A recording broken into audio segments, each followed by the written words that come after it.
बदलापूर अत्याचार प्रकरणातील आरोपी अक्षय शिंदेच्या घराची तोडफोड, आरोपीला 26 ऑगस्टपर्यंत पोलीस कोठडी, वकीलपत्र घेण्यास वकिलांचा विरोध, तर रेल रोको आंदोलकांना 14 दिवसांची न्यायालयीन कोठडी.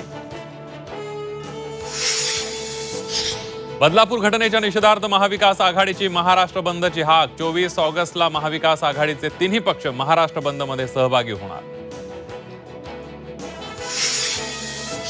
बदलापूरचं आंदोलन राजकीयदृष्ट्या प्रेरित, मुख्यमंत्री एकनाथ शिंदेंचा आरोप.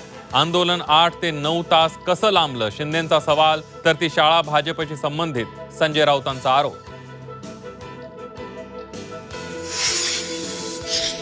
महाराष्ट्रात हे चाललंय काय? निष्पाप जीवांची सुरक्षा वाऱ्यावर. कळवा, बदलापुरात विनयभंगाच्या घटनांनंतर मुंबई, पुणे, अकोल्यातही मुलींवर अत्याचाराच्या घटना उघड.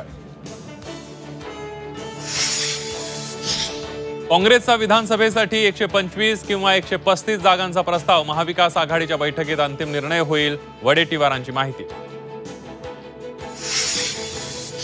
कागलचे भाजप नेते समरजित घाटगे राष्ट्रवादी शरद पवार गटाच्या वाटेवर, सूत्रांची माहिती. मुश्रीफांच्या विरोधात तुतारी चिन्हावर विधानसभा लढण्याची शक्यता.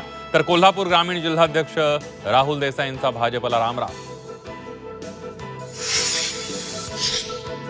29 ऑगस्टला होणारी मराठा समाजाची बैठक पुढे ढकलली आहे. जरांगेंची अंतरवाली सराटीत घोषणा. निवडणुकांच्या तारखा जाहीर झाल्यानंतर होणार बैठक. एमपीएससी आणि बँकिंगची परीक्षा 25 ऑगस्टला एकाच दिवशी. एमपीएससी परीक्षा पुढे ढकला, विद्यार्थ्यांचं पुण्यात आंदोलन. सुप्रिया सुळेंनी घेतली आंदोलकांची भेट. तर सकारात्मक निर्णय घेण्याची एमपीएससीला विनंती, फडणवीसांची माहिती.